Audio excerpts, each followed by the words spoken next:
தமிழக முதல்வர் விஜய் அவர்களை சமூக வலைத்தளங்களில் அவதூறாக பேசிய நபர் மீது நடவடிக்கை எடுக்கக் கோரி மதுரையில் புகார் அளிக்கப்பட்டுள்ளது.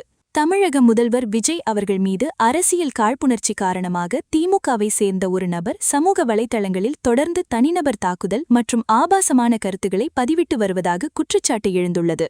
குறிப்பாக இன்ஸ்டாகிராம் பக்கத்தில் ஜேம்ஸ் ராஜா _ என்ற கணக்கின் மூலம் சமூக அமைதியை குலைக்கும் வகையிலும் பொதுமக்களிடையே வெறுப்பை தூண்டும் விதத்திலும் பதிவுகள் வெளியிடப்பட்டு வருவதாக கூறப்படுகிறது.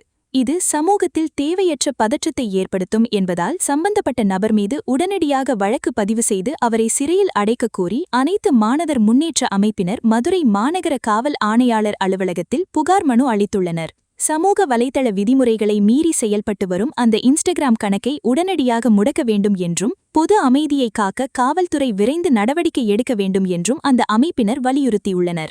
ஐடி முடக்கப்பட வேண்டும் அப்படின்றத மதுரையில் உள்ள கமிஷனர் அலுவலகத்தில் ஒரு பெட்டிஷன் புகாராக கொடுக்கறதுக்காக இன்னைக்கு இந்த இடத்துக்கு வந்திருக்கோம்.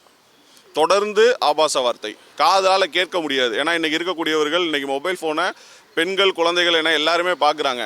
அப்படி பார்க்கக்கூடிய இடத்துல இருக்கவங்க இந்த மாதிரி கெட்ட வார்த்தைகளால் பேசக்கூடிய நபர்களை காவல்துறை கிட்டத்தட்ட 2 நாட்களுக்கு மேலே அந்த வீடியோ ஃபுல்லாக வைரல் ஆகுது. எல்லாமே 1 மில்லியன், அதாவது 10 லட்சம் 20 லட்சம் பேர் பார்க்குறாங்க.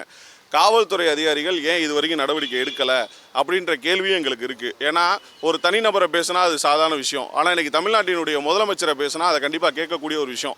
அதை இன்ன வரைக்கும் நடவடிக்கை எடுக்கலை அப்படின்றதுக்காக தான் நாங்கள் இன்றைக்கி பெட்டிஷன் கொடுக்க வந்திருக்கோம். கிட்டத்தட்ட அவர் பல நாட்களாக பண்ணிகிட்ருக்காரு. குறிப்பாக இன்றைக்கி முதலமைச்சர் ஆன பிறகு ஆபாச வார்த்தையால் அதிகமாக பேசுகிறார்.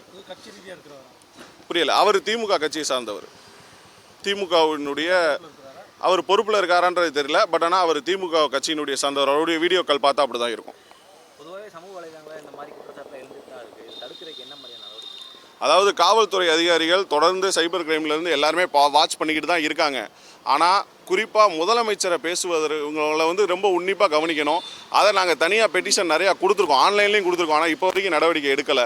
இதை குறிப்பாக இன்றைக்கி சமூக வலைதளங்கள்லாம் ஒரு கட்சியாகவே மாறுற அளவுக்கு கூடிய பேஸ் இருக்குது.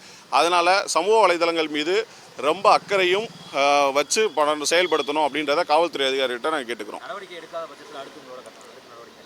நடவடிக்கை எடுக்கவில்லை, அந்த ஐடி முடக்கப்படவில்லை அப்படின்னா நிச்சயமாக சாலை மறியல் தான் செய்வோம். ஏன்னா இன்றைக்கி தமிழ்நாட்டினுடைய முதலமைச்சரை காது கேட்காத முடியாத அளவுக்கு கெட்ட வார்த்தை பேசுகிறாங்க. அதை ஒவ்வொரு வார்த்தையும் சகிக்கவே முடியாது. அப்படி வார்த்தையெல்லாம் பயன்படுத்துகிறாங்க. அதை காவல்துறை அதிகாரிகள் ஐடியை முடக்கலைன்னா நிச்சயமாக தமிழக வெற்றி கழகத்துக்கு ஆதரவான அமைப்பு தான் மாணவர் அமைப்பு, அனைத்து மாணவர் முன்னேற்ற அமைப்பு.